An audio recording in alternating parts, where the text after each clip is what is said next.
All right, I'm here with Kevin Kurtz, and he is the builder of this awesome, unique Foxbody Mustang. And Kevin, what gave you the idea to put this thing together? It kind of started off on a whim. I accidentally bought a couple Fox bodies and I had my Cobra sitting on the lift.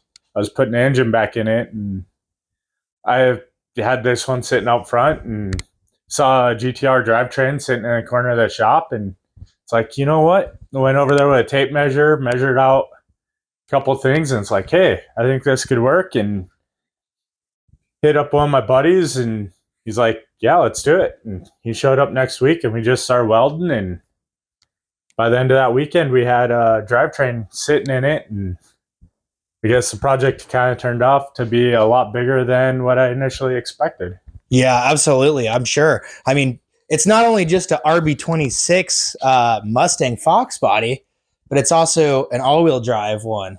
So, I mean, this is just something that you took the whole subframe from the Nissan GTR and swapped it into the Fox, or how did you get the engine and everything to fit into it, and how did you make it all-wheel drive?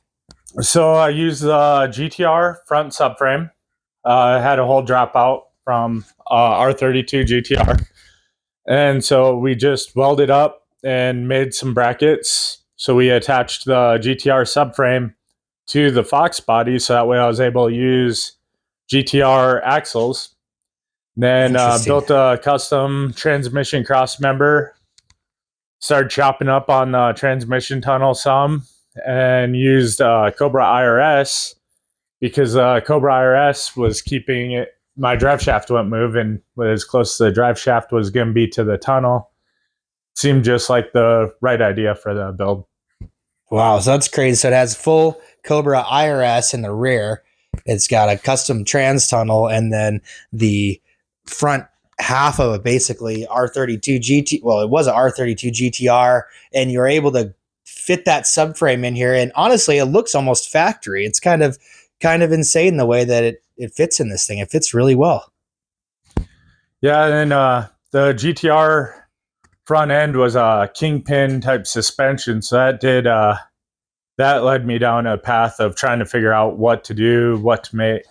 So I found myself on eBay just looking at Nissan knuckles, just trying to figure out something that would be a little bit easier to work.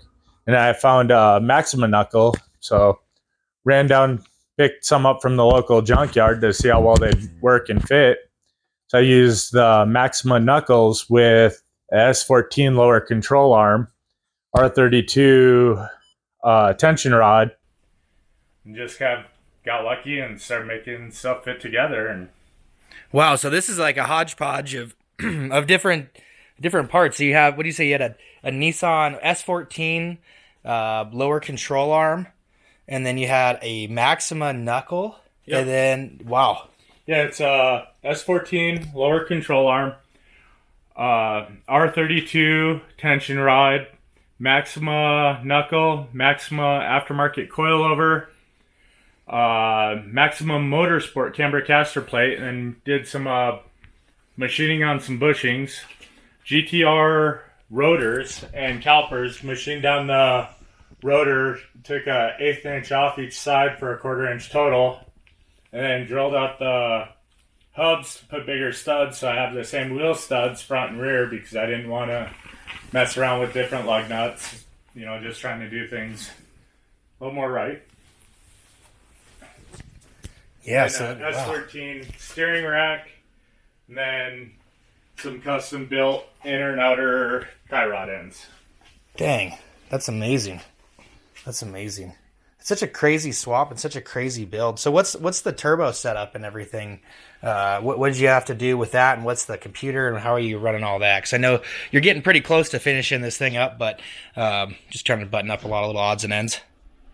So the RB26 was originally twin turbo, and naturally with having a steering shaft all on the same side, I ran out of clearance, so we needed went down to a single turbo so I could get a little extra room. And so I used the Arctec header and big old spoolie boy. Yeah, what size is the turbo? Oh, I can't remember offhand. Asking me questions. I don't. My That's brain all right. isn't working. It's been a long weekend. Yeah, it has. Well, it's awesome to see. I mean, honestly, it looks so good. And it almost looks factory. Like I said, it's kind of unbelievable in the way that the downpipe fits in there and all that. And then you have what was LS ignition coils or something on here, and you got a lot of radium parts and aeromotive and a lot of good parts on this thing with ITB setup, which is really interesting about these engines and probably really kind of difficult to mess with. I don't know. I've never messed with ITBs really, so. Well, that's what got me into the GTR stuff in the first place. Was back in the day, it was like, cool, it's ITBs, it's twin turbos, it's all-wheel steering, it's all-wheel drive. Like, it had all the bells and whistles. It was always a cool thing. Like, a lot of neat stuff. So that's why I got into playing with GTR stuff. How are you going to get the all-wheel drive system to play nice? So, actually, I already got spot mounted. I put a bunch of rib nuts in to mount a Tesla pump. Okay. And that way I'll just have a pump controller. It's actually laying over there on the floor. I still got to clean it up. And okay, so this is that's what right there is for my center differential. Got you. Okay, and so then you just need computer controls to control that thing. Yeah, and that's just a motor that works in pulse width modulated solenoid. Interesting. So I can wire some stuff up and do some Mad Max action pretty quick and easy with that. That's interesting. That's my skill set right there. So yeah, absolutely. I'll wire anything into anything. So yeah. Wow, that's crazy. And then what? So back in the rear here, you have Cobra IRS in it. And what all did you do to the rear end on this IRS? I'd gotten it with a couple full tilt boogie parts on it. And I'd just pretty much pulled it all apart, had it all sandblasted, cleaned it up, tossed some paint on it real quick, and nothing too special. Coilovers. Yeah, it's got a lot of good parts on it. Man. Then, like for the fuel tank, it was 95 Mustang fuel tank. 95. The aeromotive intake 340 pump, I believe. Oh, wow. Okay, it's got 340 in it. That's a pretty good size pump. Nice. Well, and we got to do some cleanup to it because you can see it looks dusty, but this car sat behind your buddy's body shop for several years. That's all overspray that we have to get off of it. Yeah, it was crazy. He called me up one day and he's like, "Hey, you want to buy these Mustangs?" He had a Foxbody that was sitting here in my yard that I'd wired up, and then someone had crashed into it a couple days after they started driving it. And he had this one sitting behind his shop that he was going to fix up. And called me up one day and was like, "Hey, you want to buy these cars?" And I'd never even saw this one and just kind of bought them this one sight unseen. And I accidentally drug home another car. And it's like, well, what am I going to do with it? And so like I said, it was sitting out front. And it's like, what am I going to do with this car? Saw a GTR drivetrain sitting in a corner of the shop. Hey, let's do a thing. Man, I was expecting it to just be a quick, just slam a swap together, just do some dumb stuff. Have it running and driving in a heartbeat, just a nasty swap, but kind of escalated from there. Yeah, you could say that. So what is this, like a pace car nose that you have on here on the front, yeah, the front end? I've got a 79 pace car just sitting in the backyard. I cannibalized this front end from because I like this a little bit better than 84 GT front end, and it's like, cool, I'll put this on. And then that's actually what I sold the airbox from, because I'm building this up now to be a street car that I can take on a track, not a track car that can be taken on a street. So AC. So I'm using the AC system from that 79 pace car too. Dang, so you'll have heat, AC, all the amenities, I guess you could say, of a street car, and it'll be a track animal, I'm sure. But I'm excited to see this thing just launch, do some digs. I want to hear it run.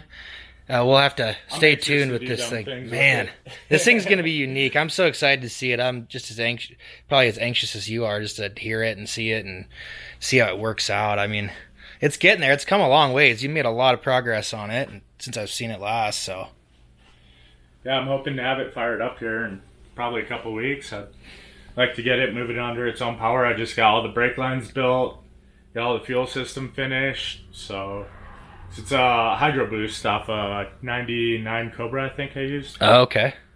So interesting. So it still has Hydro Boost, all that. Yeah, it's amazing you're able to get all that stuff to work and actually fit over there. it's tight. I keep running out of room, especially after like I put a 44 millimeter wastegate in there. Yeah. You know, down underneath that turbo, and you know, room is losing a lot of real estate real fast. Yeah, it's getting scarce over there. That's for sure. Prices are going up, as they say. Well, dang. Well, this is awesome, man. I'm really excited to see this build, and thanks for giving us kind of a tour. You're calling it Foxzilla since it's got a Godzilla motor in it and a Fox body, and it's a mutt of many Nissan and Ford parts, generations, and just a whole bunch of different stuff mixed together. But what a cool car. Thanks, Kevin, for showing us, and can't wait to see her running. I can't wait to drive it.